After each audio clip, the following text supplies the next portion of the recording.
in the high-tech industry. He's an IP strategist, principal at Qualcomm. He has expertise in 5G, IoT, and autonomous driving.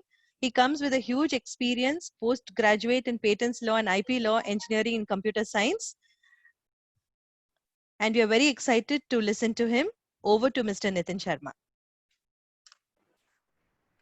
Thank you. Thanks again, and good afternoon to everybody who is joining the discussion today. Before I begin, just wanted to check if I am audible and you're able to see the screen which I have shared. If someone could just confirm that.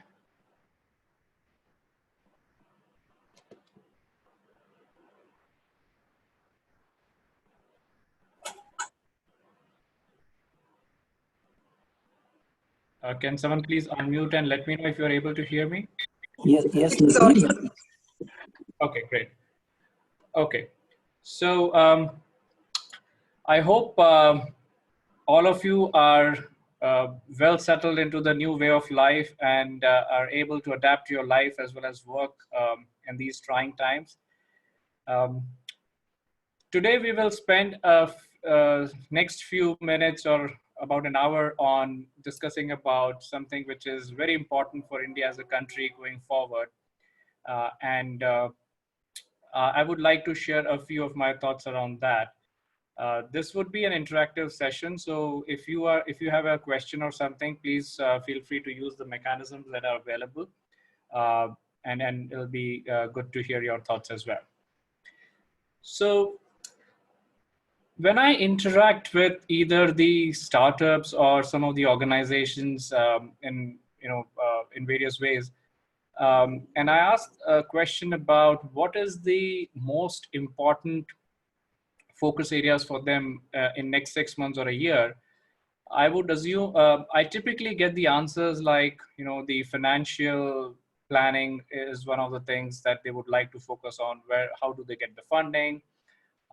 What is their technology roadmap, and how they can basically ensure that they are on the track and deliver the product that they want, customer satisfaction, and so on and so forth, right? It's very rare that you would see something called IP figure out in their top 10 list, forget about top 5 list, right? If I go on asking these questions, typically it will somebody would mention that. And in next few minutes or an hour during our discussion, the aim would be that if we can bring the importance level of intellectual property and IP strategy to at least in the top 10, if not within the top 5 for a company. All right, so with that, I would get started. We will, let me just quickly check on this. Yeah, okay. Bear with me, there is some technical problem here.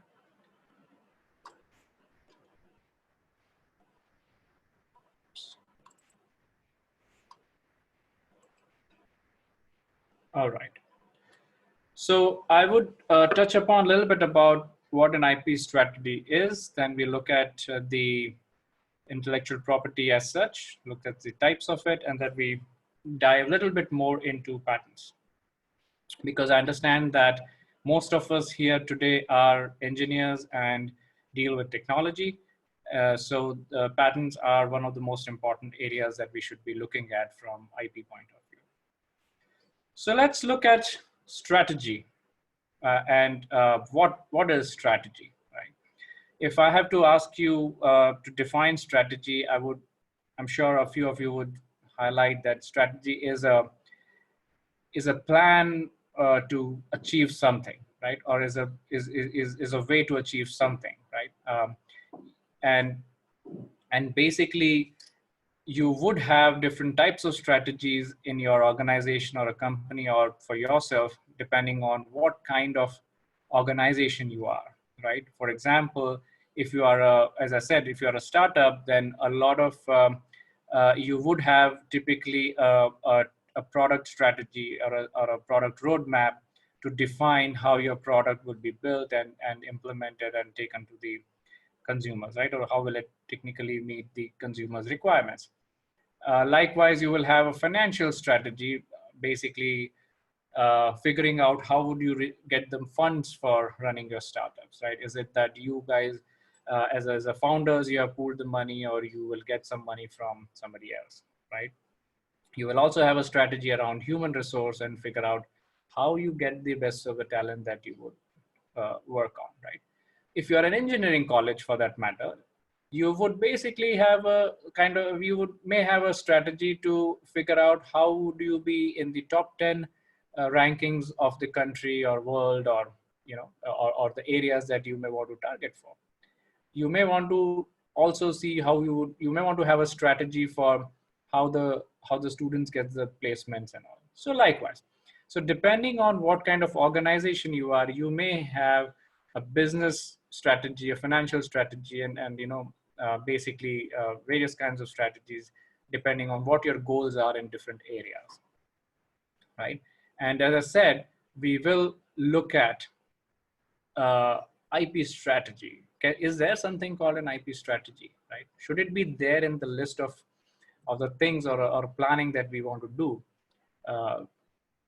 We need to look at that as well.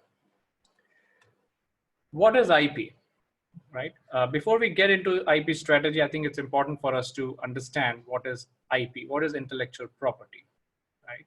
So if I were to ask you a question to define intellectual property, how would you define it?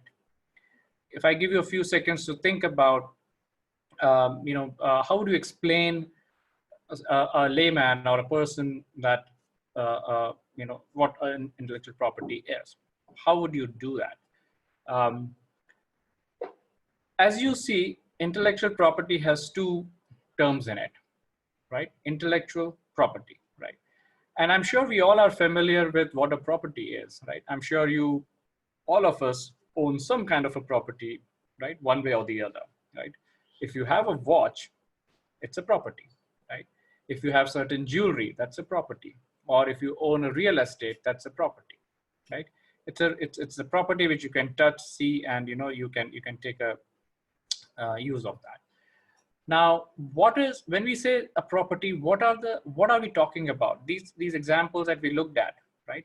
What does that what does that convey to us? What is a property? A property is an entity or something which has certain rights associated with it, right? For example, if you look at a real estate, right, a piece of land with you, what are the rights associated with it, right? If it's a real estate as a property, the first and foremost is the sense of ownership, right? Every property has an ownership notion associated with it, right? So either it's owned by a government, it's owned by you, somebody else, jointly, whatever it is, but there is a sense of ownership when we talk about property. Then it brings in certain set of rights. For example, the right to use in the way you want, right?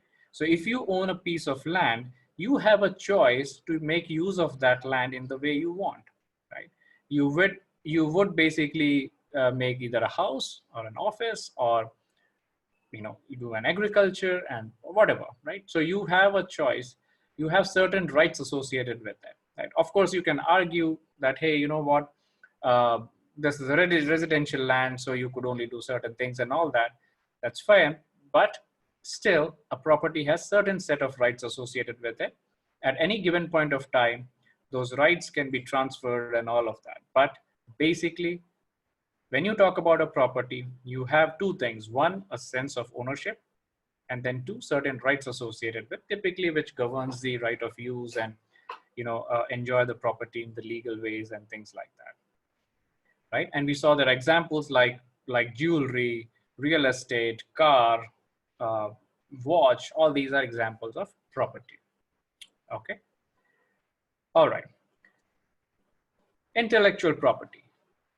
Intellectual property is a property which is created by using human intellect, right? As the name suggests, very simple. It's basically any property that you create using your intellect would typically fall under this category, right? And it's a property, which means it also would have sense of ownership associated with it, and certain set of rights associated with. As we go along, we will see what are those rights associated with the intellectual property and types of it and all. But for now, the one of the key takeaways I would like you to have today is that one, intellectual property is like any other property in the sense that it has an ownership associated with it, as well as it has certain rights associated with the same way we have the rights associated with the real property, right? So you have a right to use an intellectual property. You had a right to, exclude others from using those property and things like that. So it's in a very similar way, an intellectual property also has these rights. Let's look at some examples to understand intellectual property better. I'm not sure if we can have a quick feedback from you, and if I ask you what are the examples of intellectual property. But let's say if I ask you what are the examples of intellectual property that we see day in, day out, or how many of you have created intellectual property, I'm based on my experience in these sessions, I'm sure a few of you would raise your hand saying that you have created intellectual property, right? And rest of you might either have not created or would think that you would not have created an intellectual property, or let's take a look at some of these examples. I'm sure every one of you would have clicked a picture on the phone, right? I guess I could imagine everybody of you saying yes. Simple picture clicking on the phone, right? I'm sure all of you would have done that. I'm sure all of you would have written a piece of document during your time, right? Lifetime. You would have written a piece of software, right? Or you would have written a poem for someone. I guess all of you are young crowd in the college, and I'm sure some of you would have written some poems for somebody and shared it and things like that, right? Or if you would have performed on the stage, right? So if I say all of these are actually the creation of your intellect, and hence all of these are examples of intellectual property, I hope you would agree with me. If not, then certainly I'd like to discuss towards the whenever we get an opportunity to interact. But since I think creation of a poem, or writing a document, or creating a software, performing on the stage, they are all examples of products that are coming out of use of human intellect. These all are examples of intellectual property, right? So the second takeaway I would like you to take from today's discussion is that all of us, being intellectuals, being human intellect, are creating intellectual property day in, day out, right?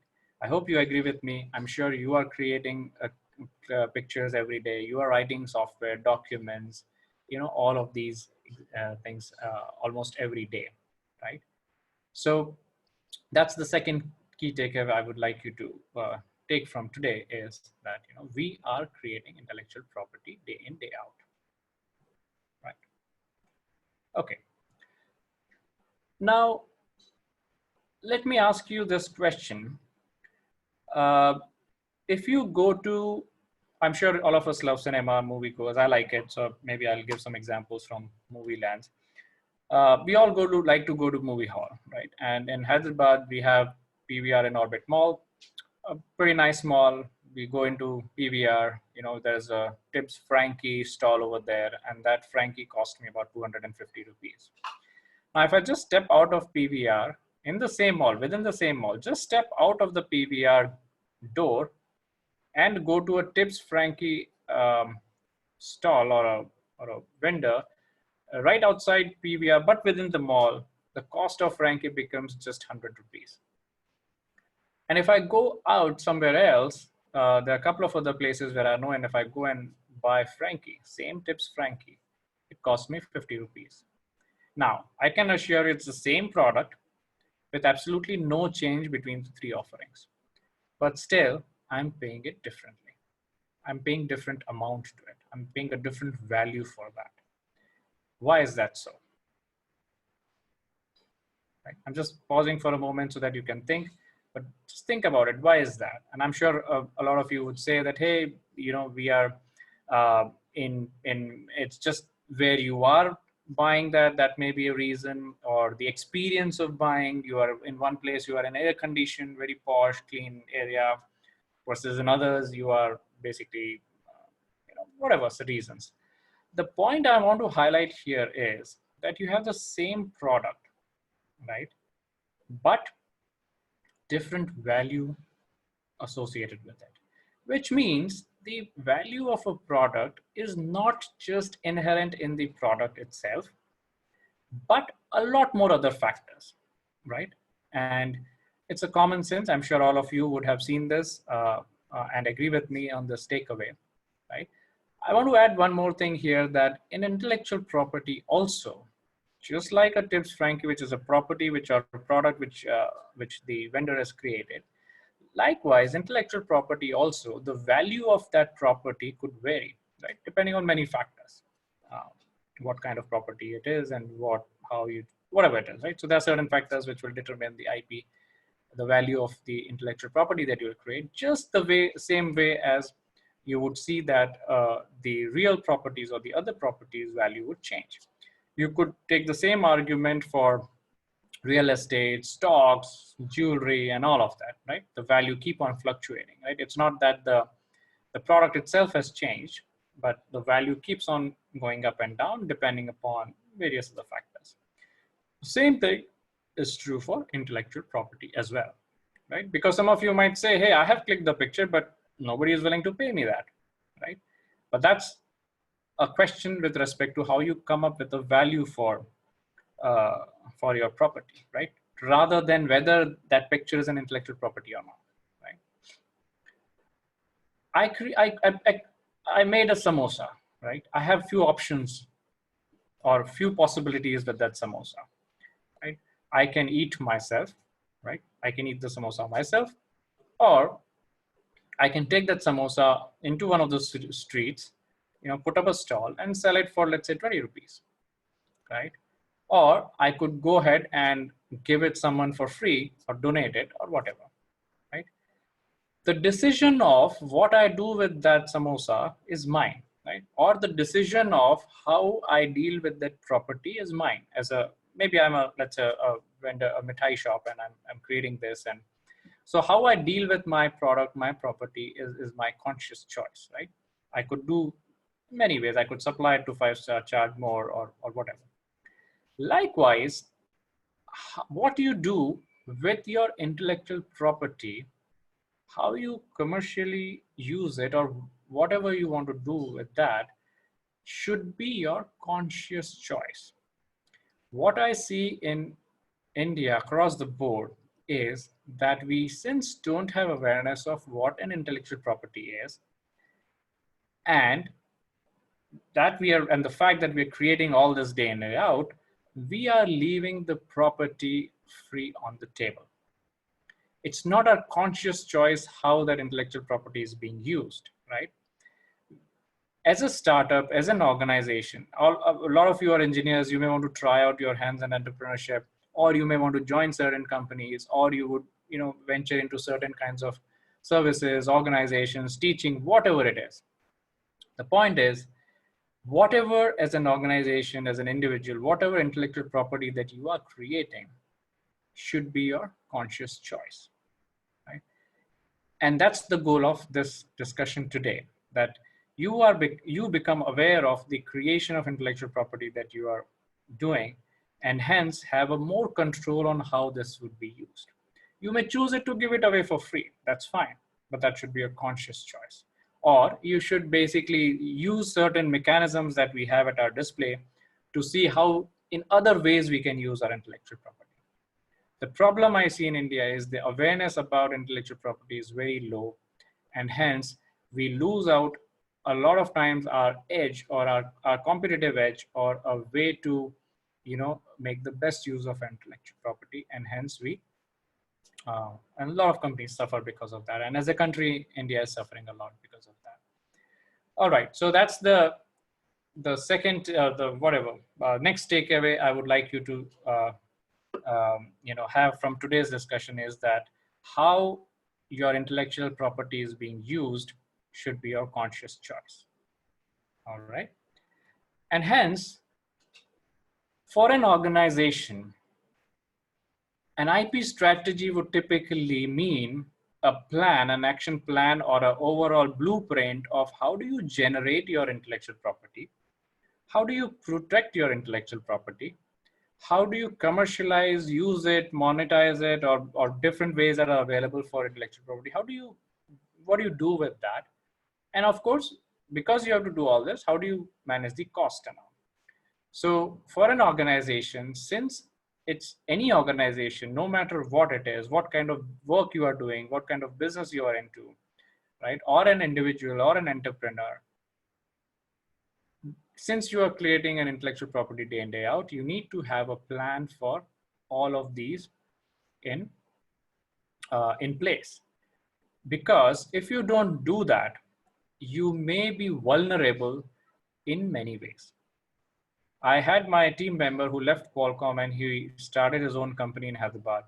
He spent his savings. Of course, he spent a lot of his money. We worked on a product, and you know he was quite product was quite good, and he was getting some traction. And of course, just like any other one, he also had certain competitors, and they were kind of competing with each other. But this guy didn't get funding earlier than the other guy. So the other competitor picked up the features of his product, incorporated in his, and ran away with the product because he had money to scale up easily.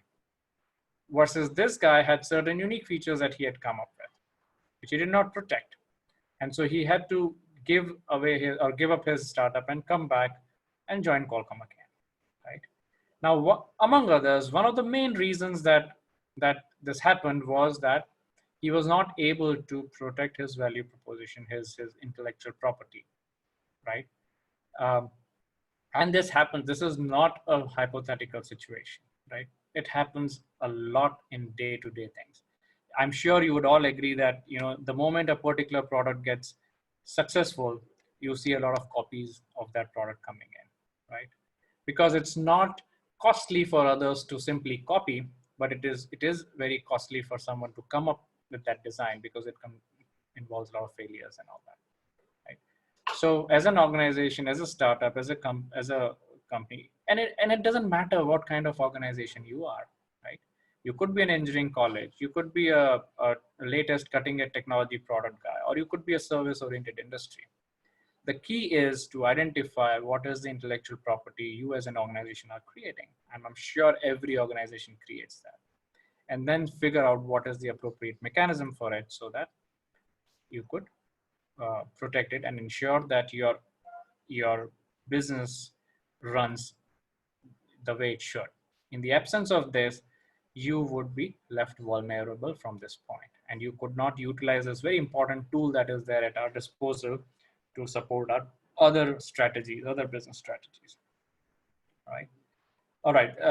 IP strategy is a topic in itself. So today I'll probably touch upon a very high on a very high level note, and I'm sure we'll have another opportunity to talk more about it, but and see how what are the ways we develop an IP strategy, and go through all this cycle of generation, protection, commercialization, and cost for different kinds of organizations.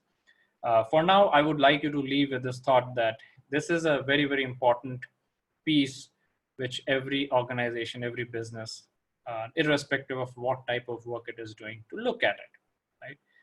And spend some time and effort and energy to ensure that they have the right IP strategy for their organization. And last point, the strategy would be specific to your organization, right? Because each organization is different. So we cannot have an IP strategy which is working for an MNC to say that this will work with startup as well. Or something which is working for a product company will work for service company as well. Or something which is working for an engineering college will work for a startup. Also likewise. So the point I'm trying to highlight is that you need, as a company, one needs to really build a solid IP strategy that's aligned with their rest of the strategies. It cannot be a standalone IP strategy. It has to be aligned with your financial, your road technical, and all other strategies in place. All right. So hope I'm able to give some thought around this, and maybe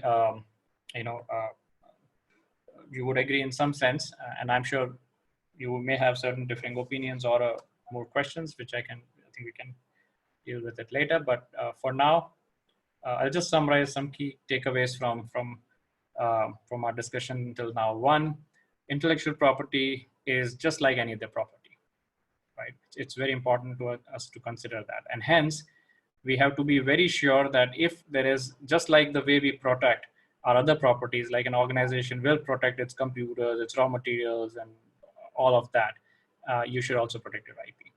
Right? The value of an IP is a function of a lot more other things rather than just the product itself or just the IP itself.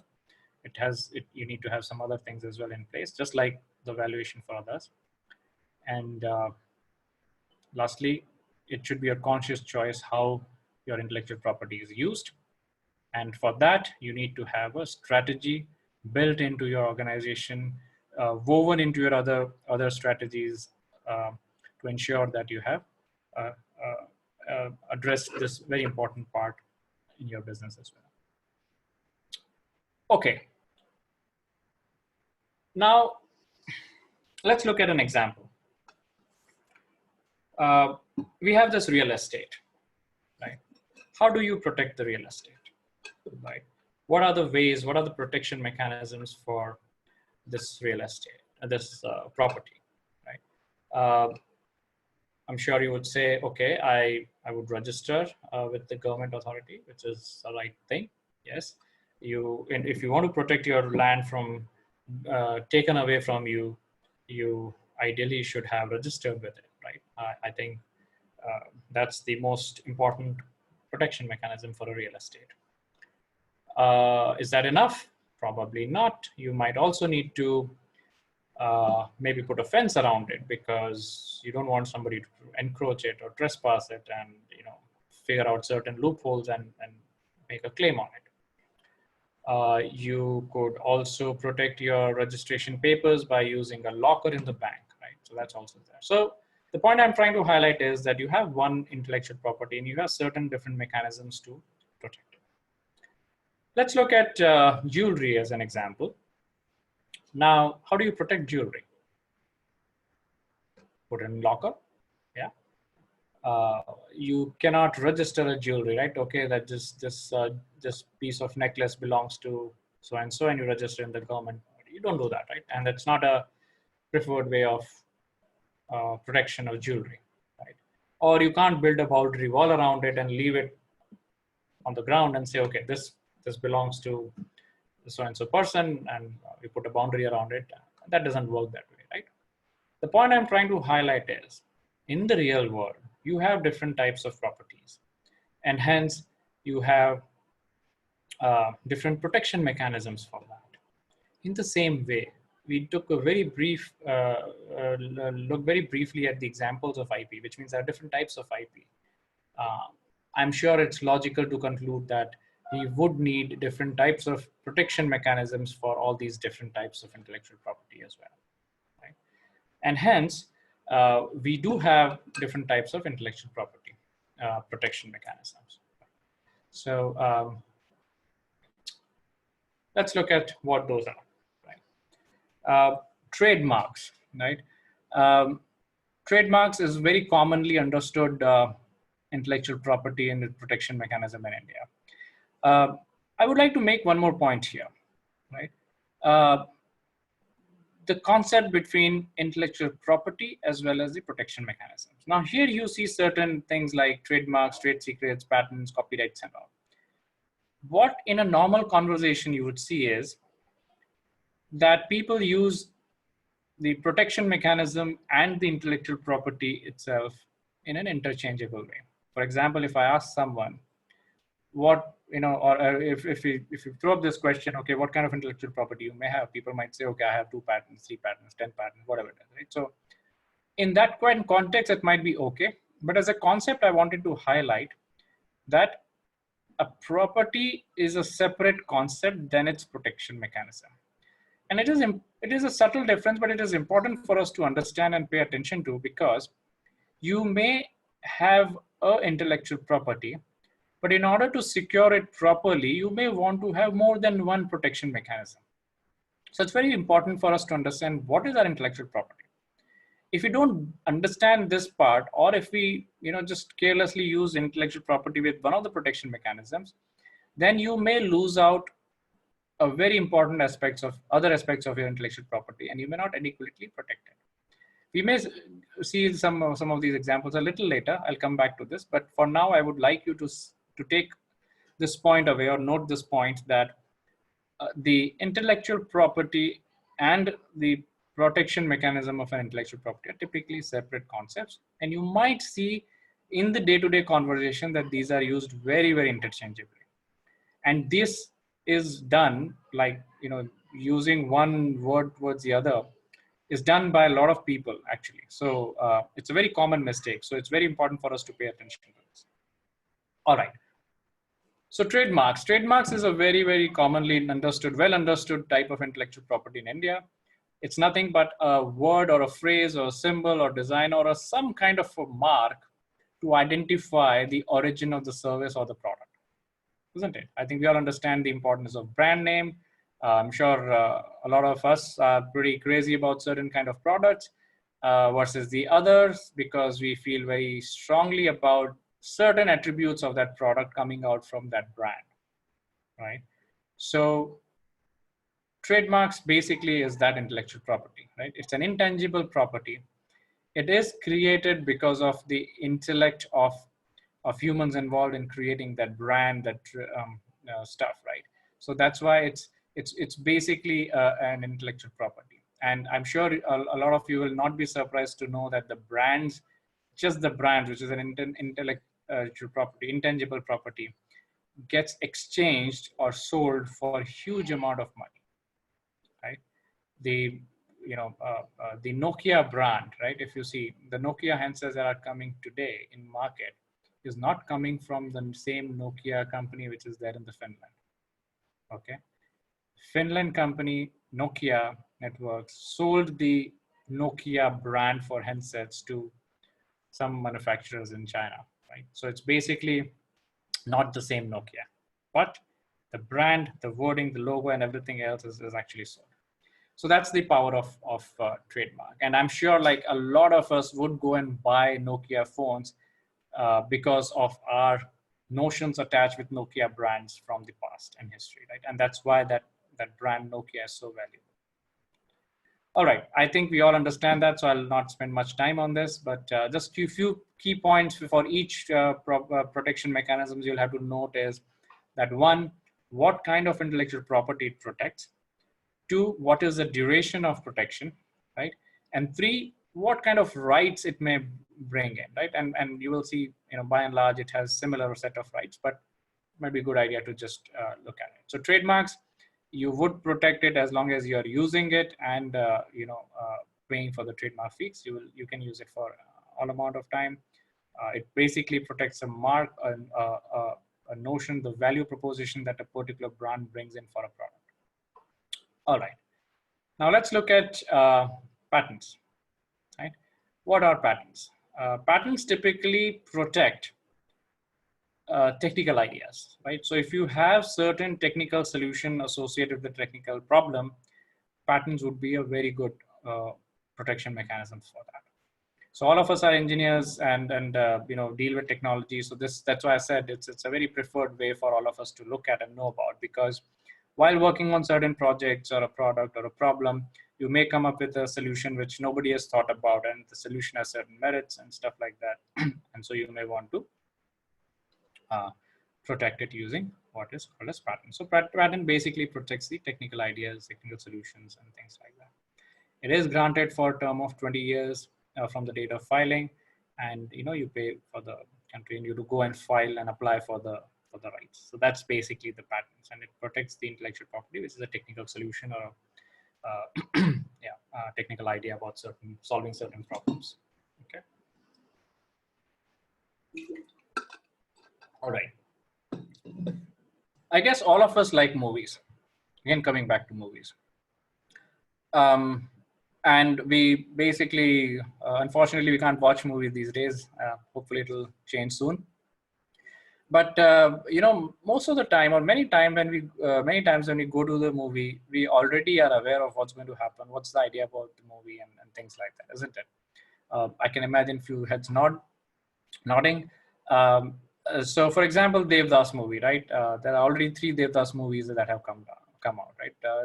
Few decades ago, there was a Devdas movie by, I guess, Dilip Kumar, or maybe I don't know, but yeah, an old Devdas movie which was quite hit, and was based on the story from uh, original Devdas story, right?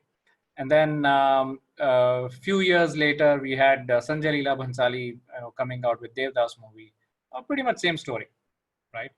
And then we had Devdi, which is also was based on the same story, and it came out. And I'm sure a lot of us would have seen one version and then would have gone and watched the other one also. Or even otherwise, a lot of times the Hindi movies that we watch, we pretty much know what's the storyline, what's the idea of the thing. So why do we do that?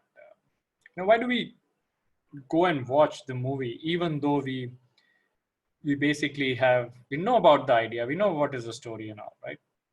I still go and watch. Why? I can hear some of you saying that maybe it's the songs, the way the dialogues are written, the actors are different, the way it's picturized, the scenes, the dresses, and all of that, isn't it? Right? The director is different, how he has treated the story is different, and things like that. If I have to summarize all of this, can I say that it's the expression of that story is different in the different movies, right? So in one of the movies, the same story is expressed in one way using certain set of actors, dialogue, songs, backgrounds, and things like that. Versus in the other movie, it's the same story expressed in different way, right? So it's different expression. So copyrights protect expressions versus patents protects ideas. Okay, I repeat. Patents protects ideas versus copyrights protects expressions, right? So you could, as a corollary, you could just say that the idea of a story of Devdas, right? That's an idea that what is the life of the Devdas and how the characters move and all that. So that's basically the central idea. But how the same idea is expressed in 3 different ways, we have seen that, right? So at one hand, you have an idea which is protected by patents, and the other hand, you have copyrights which protects the expressions of the idea. Fair enough. Why is it important for us to know that? Or what is the importance of this? Like, why is it important? A lot of us are from engineering college today, right? Let's say and this is a real story, I'll tell you. In one of the colleges where I was, presenting something and then discussing about this, one of the professor had a beautiful research that he made, and he had a good outcome of that, good solution. And he wrote a very beautiful paper, submitted in one of the technical forums, and kind of presented it to the fraternity and kind of worked on it. She then wanted to, now you have this a document which is all published, all his theory papers are all out, right? Now, do you think if someone reads that paper and make a product out of that solution that he has proposed, can the professor stop him? And the answer is no. Why? Because a paper is an expression of the idea that he has come up with. Okay. He can stop others from making a copy of that paper or claiming the content of the paper as their own and write another book or reproduce it same way and all of that. Copyright will prevent that. But if a person has taken the idea from that paper and made a product out of it, he will not be able to stop it. So what does he have to do? The professor ideally would have or should have filed a patent application along with writing a paper if he wishes to do, right? Because in that way, he would have created he would have protected his idea so that any application of that idea basically would have been protected. And if he has written a paper and has a copyright on it, he could also prevent others from expressing that idea in the same way as he would have done, right? So that's very important. And a lot of times I've seen that people miss that point and then they lose out on their IP value.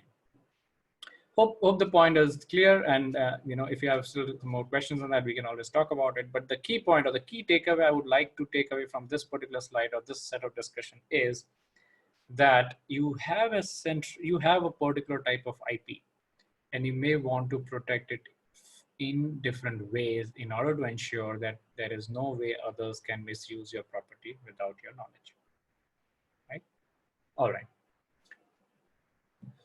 Just a quick checkpoints here. So patents, as we said, they protect ideas. So you have a right to exclude others from making, using, or selling that invention. It gets granted for 20 years from the date of filing of patent, and then we pay associated fees to wherever we want the patent. Versus copyright, it typically gets granted upon creation. You don't need to typically file an application, but still it's good to register because then it's easier to prove. It's a ready reckoner. It gives you an exclusive right or the owner the right to reproduce, distribute, modify the content that he has, right? So he gets that right. And the protection generally lasts for life of the author plus 70 years. So you will be, I'm sure a few of you would know that Elvis Presley actually was a broke when he was actually performing and all that. He didn't have much money, but his products actually continue to give him money even a few years after his death because his foundation gets all that copyrights royalties from it, right? So it's basically lasts for the life of the author plus 70 years. All right. Let's quickly look at the other forms of protection, right? Trade secrets. Now, trade secrets are something in which we typically want to keep, any information which is critical for our business, which has certain set of value, which if it gets into the hand of a competitor or somebody else can harm us in our business, then that could be a trade secret, right? You may want to protect it as a trade secret. You may not want it to be leaked out. And there is no duration for which you can keep it. You can keep it as long as you can keep it secret, right? So it could be anything, a formula, process, idea, design, expression, whatever it is. Anything with the value that's associated with you, you may want to, which is generally not known to public, right? You may not want to let public know about it. For example, if you are a company which is making the best biryani in the town, you may not want to give the recipe out of it because then everybody else will make it and then you will lose out your on your proposition, right? So you have a lot of these popular dishes which we say, okay, Delhi ke Chandni Chowk ka paratha, or Hyderabadi halim, or likewise, right? Bengal, rasgullas, and likewise, right? So you have specific shop delivering the one of the best quality stuff because they have a trade secret, the secret recipe for it. Likewise, you would have many other types of trade secrets, right? Just give an example of food product. So trade secret is one form of intellectual property. And why it's an intellectual property? Because if you want to discuss somebody and all that, you may want to give it, and this can fetch you some value, right? If you want to give your trade secret to a competitor or another business partner, you can expect some money out of it. So that's an important value which you will. So I have listed here 4 examples, but then you have a few others. For example, geographical indication, or plants varieties acts and all that. So all of these basically there are various acts which allows you to protect different kinds of intellectual property. So if you think you have an intellectual property, then I would always recommend you to first analyze what is the exact intellectual property that you have, and then look at various ways of protecting it. Okay, so we just looked at different types of intellectual property. I'll give 10 seconds pause and then allow you to have this information sink in before we move to the next. But the key point here is that you have one intellectual property, you may have multiple protection mechanisms, and each protection mechanisms will allow you to protect certain types of intellectual property that you should be aware of with respect to each mechanism. And then pros and cons or other parameters like the duration, the cost, and a few other things that are associated with the forms of protection that you must be aware of.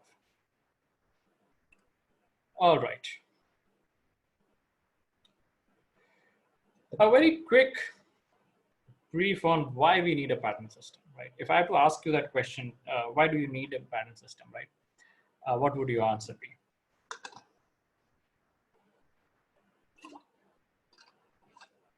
It's a pretty interesting debate because a lot of times I hear that, hey, India is a land of free knowledge, and if you have a knowledge, why would you like to protect and exclude others from using it? And the more we spread the knowledge, the better it is. India, knowledge is free. We all want, all that stuff. So why do we need this system, right? Because it is a monopolistic right. It basically stops others from using your a knowledge, right? Now there is different viewpoints here, right? First thing I would say that India is not a land of free knowledge, right? And I'll probably give you one or two examples. If you see historically, right, the knowledge is always given based on certain exchanges, right? It's not that a particular knowledge is always given for free to anyone, right? If that was true, then you would never have to pay for education in India, right? You would never basically I'll give an example. In one of the sessions that we had with the police department, in the break I was talking to the head of the commissioner, and we were discussing about traffic problem and certain other problems. And he gave a beautiful idea about a particular problem that we were discussing. When I started the session, I just said that, hey, we have this burning problem, and this is my solution, which I propose. And that solution was exactly the same what the police commissioner had mentioned. And suddenly he's got up and said, no, that's what I said to you, right? It's not your idea. And it was so spontaneous and already. And I was happy that that happened, because that was the exact point I wanted to make, is that none of us would like, or most of us, let me not call as none of us, but most of us would at least like to have due credit for our ideas, the contributions that we make, and things like that, right? So it's quite on the contrary, we see that no company is giving the knowledge for free, right? No company is giving their trade secrets out. So it's basically a natural thing for us to make best use of it. If I want to give that knowledge for free, I should be allowed it, which is fine. But if I want to make commercial use of my knowledge, I would basically I need a protection system.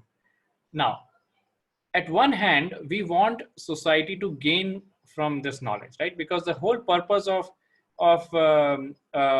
knowledge is that we want society's problems to be solved. So we want more and more problems to be solved, and the knowledge to be spread out so that society in general benefits, right? On the other hand, we know that solving problems cost money, right? It involves people's efforts. It involves materials cost, right? And you have to do so many experiments, and there is a good chance that you may fail, right? I've in my last 23 years of engineering or professional experience, I've been part of many experiments and groundbreaking technologies which couldn't take off. Many things. I'm at least part of 3 or 4. I'm actually part of more failures than successes in Qualcomm and everywhere else, right? Because we are trying to do a lot of experimentations, R&Ds, and spend billions of dollars, and it may not succeed, right? It doesn't matter how much amount you have spent. If things didn't work, or market moved in different way and all that, then yes, you made a wrong call, right? So experimentation is like that. So how do you encourage people to spend so much of time, money, energy, effort to solve the problems of the society? And hence the patenting is a balance. The system is a balance to, at one hand, it encourages inventors to solve the problems and share it with the world, because when you file a patent application, you disclose every aspect of your problem and solution, right? So you are sharing that knowledge with the society. And in return, government gives you a protection for a limited amount of time so that you can get back your cost associated with it. In the absence of that, the cost that inventors has put in, right, he will not be able to recover, and everybody else will, since they have not borne that cost, they can quickly copy the results and then go ahead with the cheaper product. Right? How will then the inventors will get incentivized? Hence, if you see last 200 years, the countries which have made most progress have the most or the strongest patenting system. In US, it is actually inbuilt in the constitution itself to protect the inventions. UK, it's been there for last 300, 400 years, right? Taiwan, South Korea, Japan, last 20 years, China. All of these countries which have now shown a lot of technological improvements, they all have a very, very strong patenting system. Right? Germany, you can take Europe, everywhere in Europe, Germany, France, and all, right? They're all very, very strong patenting system, right? If you look at the world, most of or many of the innovations have come out from Indians, but not in India. Just think about that, right? So a lot of innovation comes out from Indians, but they all choose to go ahead, protect it somewhere else, and then run the business out there. Right? So that's the point I wanted to highlight, that this system is basically a very, very good, powerful system to strike a balance between the two. Just like any other law, or just like any other thing, for example, a knife, right? I can use it to kill a person, right? Such a bad use of the knife, versus I can use the same knife to operate a person to save its life. So a knife is not good or bad. It's how a person is using it is a good or bad. And as a society, we have mechanisms to ensure that misuse is not happening. It does happen, but then there are ways to reduce it to bare minimum or take corrective actions if that happens. Likewise, patenting system is a law. It's a mechanism. It's a tool. How companies use it makes it good or bad, right? And there are enough mechanisms around for anyone, just like any other law, to ensure that this tool gives us the best benefit. Okay. And in the interest of time, I'll not dive into the very interesting story of James Watt. I guess all of us know James Watt, who was the inventor of steam engine. I would encourage you to just go and read about it. He was a great inventor, but he lost all his money because he wasn't successful in solving the problems he was solving. He got broke. He took money from his friend. He spent all that money also. He didn't have any money left. His wife died because of lack of money to cure the disease and all of that. He was in bad shape. And one investor invested in his experimentations, and finally he succeeded. And later he died as the richest man in the world, in the UK at that time. And he invented steam engine, which basically he protected through patents and was able to, successfully monetize and recover all the costs that he has spent. Imagine if patenting system would not have been there in that thing, he would not have got the money from investors and all that. So it's a pretty interesting story. Just wanted to highlight. And there are many such stories which highlights why patenting system is important. All right. So just wanted to highlight it's a contract between government and inventor. As I said, the goal is benefit of society by solving society's problems, and hence to encourage people to solve the problems of society and share that knowledge. The system is in place, and in exchange, inventors get limited monopoly so that they can make business use and get back the cost. And then finally, this knowledge becomes free for everyone after 20 years and society benefits. And it's not really, a patent is not really a negative right, although the right indicates that you can exclude others. But in my experience, I have seen it is the right which has resulted in more collaboration than the absence of the right. And I'll tell you why. If you're a small company and if you have a brilliant product idea, you may not be able to go and reach to every market in the world. So you might need someone with a big scale and reach. So you might have to approach a big company to do that. If you don't have patenting system, the big company can easily replicate your idea and then use its scale to reach out, right? So it's not the best way. But then if there is a patent involved, everybody knows who's bringing what. So you are bringing, as an inventor, the technology, the solutions, and the other company is bringing the market scale and reach, and you can easily collaborate. And by and large, my experience says that in business, if there are enough proper mechanisms, people respect that, and everybody prospers. Of course, there are some bad examples, but by and large, there are many good examples in which sharing the technical advancements through patent system have resulted in faster development of overall product, and hence the quality of life has improved. So it's a great collaboration tool. It protects, as an inventor, if you have come up with a great product and if you have built a business line on it, it helps you protect that. As I said earlier, in the absence of this, somebody can copy your idea and sell it for cheaper and run you out of the business. So it helps you protect your roadmap. It is a financial asset. You may see that Google actually acquired Motorola just for its patents, right? So it's a big financial asset. So if you have some good intellectual property in terms of patent protection, then it may be a great asset, and you will see a lot of such IP assets bought and sold across the board. So what does it protect? Okay, what does patents protect? As I said, it protects ideas. Right. Now, when you say ideas, it's basically you would claim those ideas in the form of either an apparatus or a device, right? It's a product which is solving a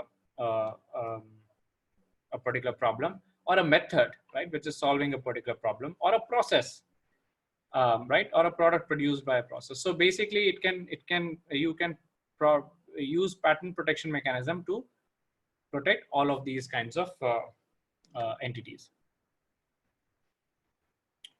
It takes about 2 to 5 years to get the patents granted. You typically have this timeline. I think I'll just quickly move on in interest of time. This is something you can easily get on the net, just a procedural part.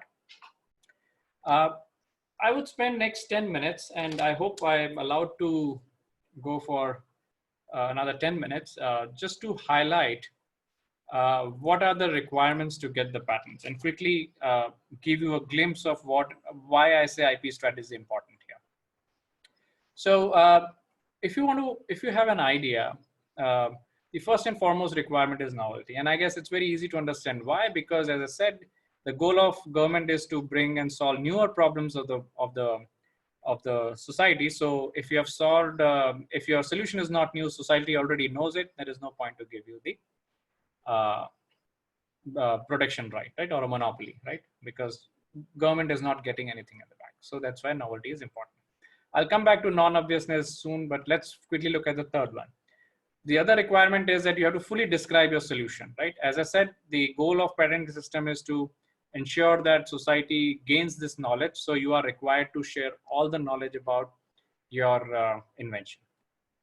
You have to show the utility of it, right?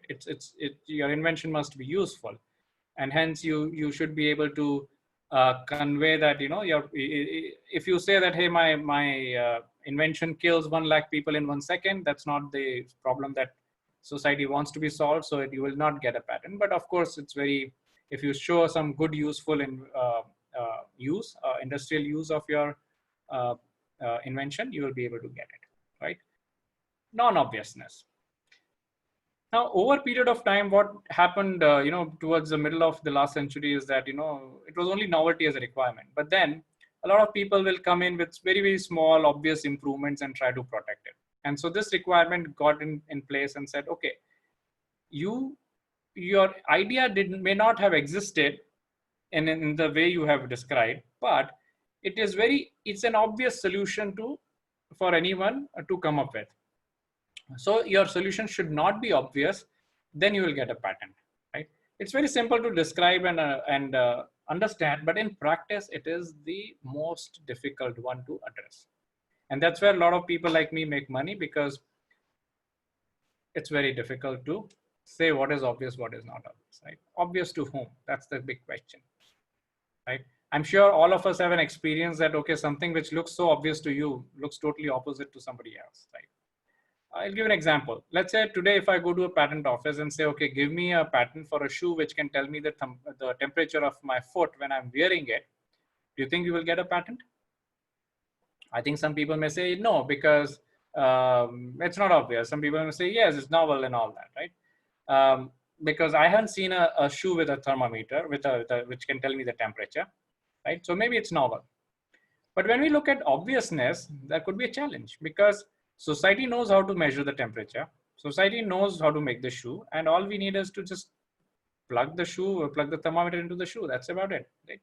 So it can be considered as obvious. So that's basically where it is. But then, obvious to whom, right?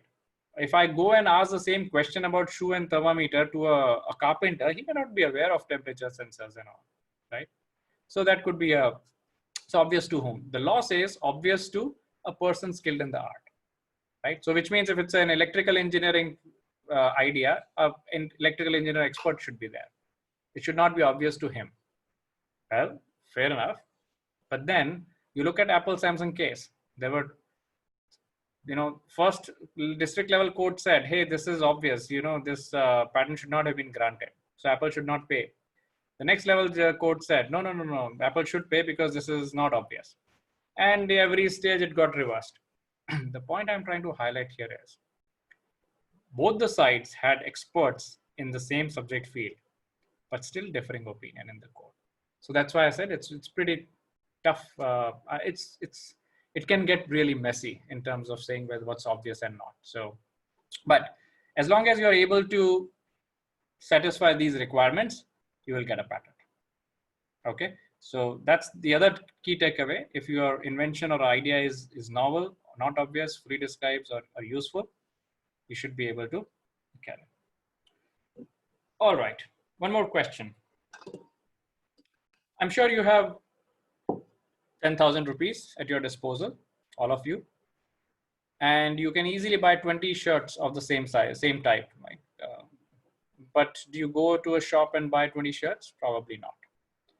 And if I ask you why, I'm sure some of you would say, hey, I don't need 20 shirts of the same type. I may want different kinds of shirts, or I don't need that many, and all of that, right? But legally, remember, you are allowed to buy it. Which means even though you are legally allowed to do something, you are not doing that thing because there are some other parameters that you have to look at, right?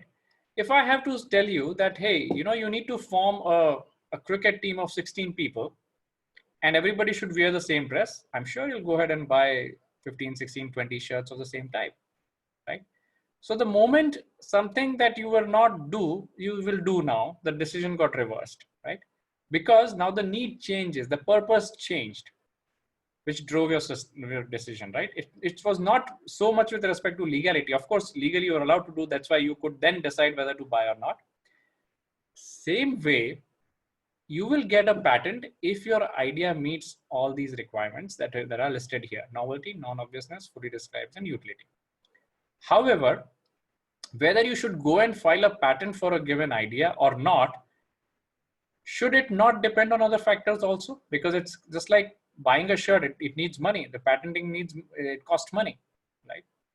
So you need to pay money to patent office, you need to pay money to patent lawyers to write the patent applications and all of that, the procedures and all of that, right?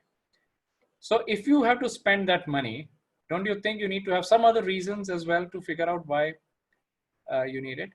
And that's where the IP strategy comes in place as well. And you may have to look at some other reasons why you may want to file a patent or not.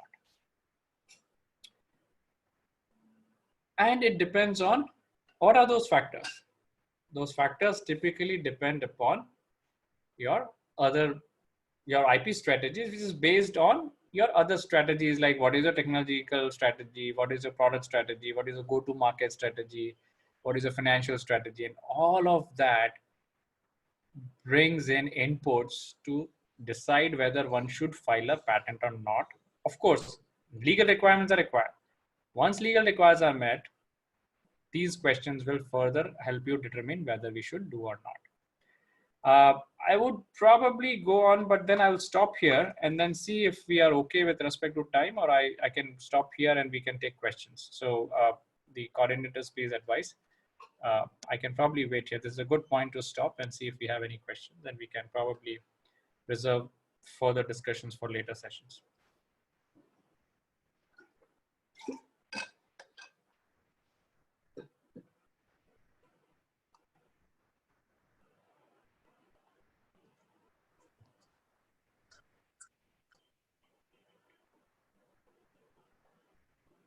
So students, if you have any questions to be asked, you can make a note in a chat box so we can answer all the questions in the chat box. Please make a note of your questions in the chat box.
Okay.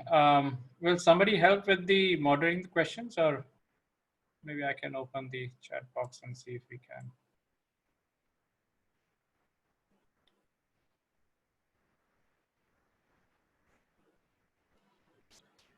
Okay, I see a question. After filing the patent for taking the exam, what is the fee? Okay, let me see if I understand your question correctly. So yes, I guess you would have to pay fees for, at different stages of your application to, take it to the next stage. So when you file a patent, depending on who you are as an entity, are you an individual person, are you a startup or a organized company, or the kind of entity you are, the fees can vary. An individual pay, let's say 2,000 rupees for filing a patent versus, or 1,600 rupees for filing a patent, versus an MNC or a company could pay, let's say 8,000, right? So depending on what our entity you will pay. And then at every stage, for example, if you want to request for examination, you'll have to pay the fees and all. I think it's about 4,000 rupees, but it's there in the schedule. And I think you could always look at the latest fees that patent office has published for a particular action. So you would basically, the typical stage of patent application is you file an application, then it gets published, then it gets, you request for examination, then, you exchange with patent office, take care of their objections, and then, if everything is okay, then the patent gets published, and then you pay every year for keeping that patent in force. So that's basically the chart. And if you want to look at exact fees for each of these milestones, then it's available in ipindia.nic. Just type it in Indian patent fees, and you'll get the link.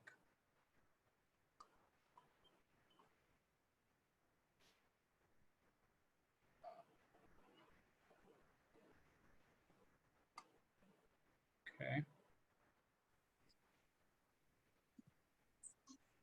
So we have one more question along with it. So from an institution, how can we go for a patenting?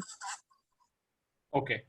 So for filing a patent, the process is actually same for everyone, right? So if you are talking about a engineering college or an institution, typically many of these colleges or organizations have a IP group or a cell which can help you assist with that, right? That could be one. So you should explore in your institution whether you have one of these or not. Let's assume that you don't have it, or you may want to file it on your own name, or whatever reasons. Then you may want to reach out to a patent agent or a patent attorney, right? You can do by yourself as well, but then there are certain procedural aspects and certain technicalities that one should be aware of, so that you ensure your patent application is written the best way, and the claims are written in the best way, etc. So you may want to reach out to a patent agent. Of course, he will charge you for your services, for his services. But then, government of India has given a lot of incentives to startups, to individuals, and have come out with many support schemes. For example, you could actually approach some of these listed patent professionals who will not charge from you, but based on the services that they provided to you, the government will pay them. So you can look for those benefits as well. But typically, in one line, I would like to answer that you would basically go to a patent agent or a patent attorney, disclose your invention to him. He will write a patent application for you. If you want to be extra sure, you can actually hire patent search services, wherein the search companies can search for you based on your idea to see if there are any other such prior arts disclosed. Because remember, the idea has to be novel and non-obvious, so they can do a search for you to tell you whether is there any prior art that is actually read on your invention, and give you more confidence that yes, it's okay to go ahead and file the patent. And then the patent agent will file, and then whatever the needs are there to whatever the procedures are, a patent agent will take care for you, and that's basically the procedure. How about the royalty paid? Great question. And I think the moment you get the patent, you cannot expect the royalties to come in, right? Because let me ask you this question. Let's say you make a samosa at home for sale, of course, not for your own consumption. What do you need to do to get the samosas sold? I assume you will have to take it to the marketplace, do some marketing, find out the people who need to buy or wants to buy samosas, right? Do that study, put up a shop or a stall where you think it can be sold, and then wait for customers to come in, or proactively market your services to whatever people who need it and do it, right? So those are the typical activities you'll do for any kind of a product, services, sales, and all that, isn't it? And patents are also kind of product here. So what you will have to do is you'll have to figure out who needs it, how and where and all, and tell them that, hey, you have this technology. If they want to partner with you, you can do that, right? That's the most normal way of doing it. There are some people who may want to just copy your idea and not bother you about it. In that case, you'll have to keep an eye on the products which basically are using your patents, right? And then you will have to reach out to them, tell them that, hey, you are using my invention and you should be paying me royalties for this, and agree upon a royalty amount, right? In the absence of that, you have you can go to the court and just like any other thing wherein your tenant doesn't pay you the money, or your vendor has not, your supplier has, or whatever. If you don't pay to your vendor, then vendor can sue you for recovery and all that. So same things will apply here also.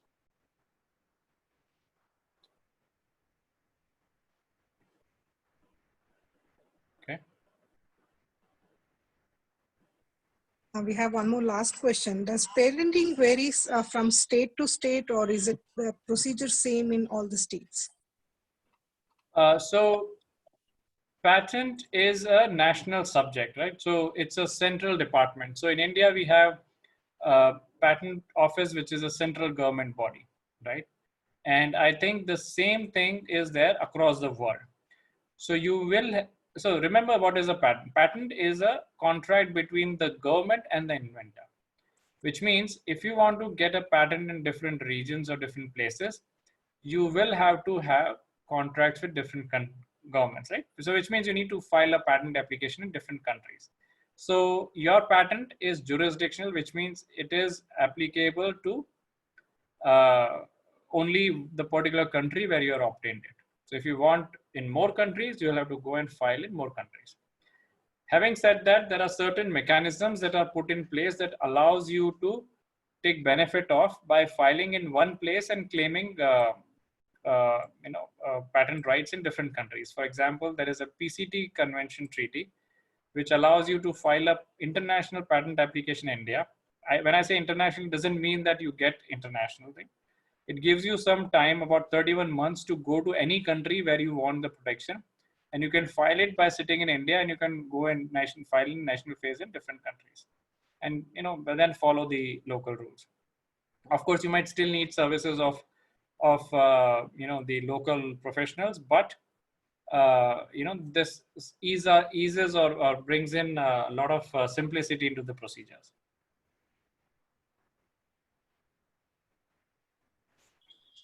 Yeah, I think we are done with the questions. So thank you so much for this session.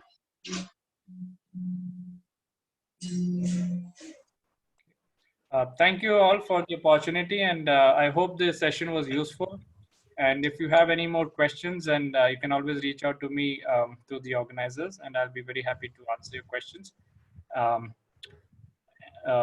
Until then, I wish you all the best. You have a good weekend, and thank you again for listening.